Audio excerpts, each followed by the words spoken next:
Hello, I'm Richard Bennett, and I'm here to talk to you about a book written by my friend Jim Stanfield, and the book is Oklahoma Military Academy, A Different View. The book is 6 by 9 inches. It's almost an inch thick. It's 343 pages.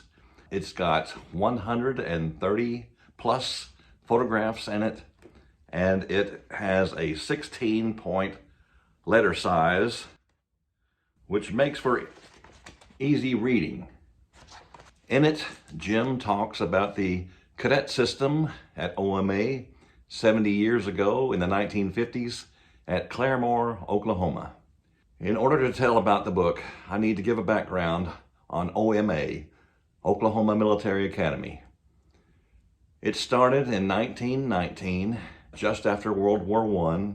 It made it through World War II, the Korean War, and up until Vietnam. And it made it to 1971, till about the time when the military wasn't so popular anymore. OMA was purely a boys' military school, no girls allowed. I don't recall seeing any minorities in photographs during the 1950s, but I'm sure that's changed. I did see a few Middle Eastern boys photographs, but that's about it. I guess that was typical of the private military schools at the time. OMA was known as the West Point of the Southwest, and they believed in education, physical fitness, the military, and that included discipline, demerits, and rewards. If you'd towed the line, then you would be promoted in the ROTC program. But if you didn't toe the line, you would get demerits and wind up working KP in your free time. There were real soldiers who taught at the school, and there were other teachers who did not serve in the military but were assigned a military rank for their duration. Now, military school gave discipline to boys who were in danger of falling into the life of a criminal, or to boys who were privileged, or to boys who took their academics seriously and saw military school as a stepping stone to a better life. Jim Stanfield was in the first of these groups.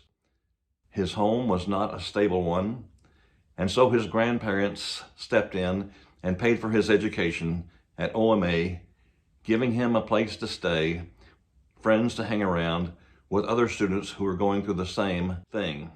Jim tells stories about OMA from an insider's view, and he gives us 80 short stories of the life and times of a cadet during his 4 years there. He tells about the boys he knew and the teachers who befriended him and took an active interest in his education and well-being. He also tells of others who did not. This is what he includes: the good and the bad. While he was grateful for the good, he shares his frustration with the not so good. This is not the authorized version of OMA. It's more like the politically incorrect, non-official version. So if you don't want to read about the shady side of a military academy, well, maybe this is not for you. But if you want to read good stories and have some good laughs, this book is available on Amazon. Having over 80 stories, each story is only about maybe 2 or 3 pages at the most. He includes a map that he drew from memory about how OMA appeared in 1957. Jim would be the first to tell you he was not a great academic student.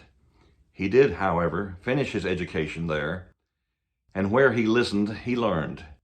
His mechanical aptitude was off the charts, and later he wound up being his own boss and the owner of his own business, a machine shop.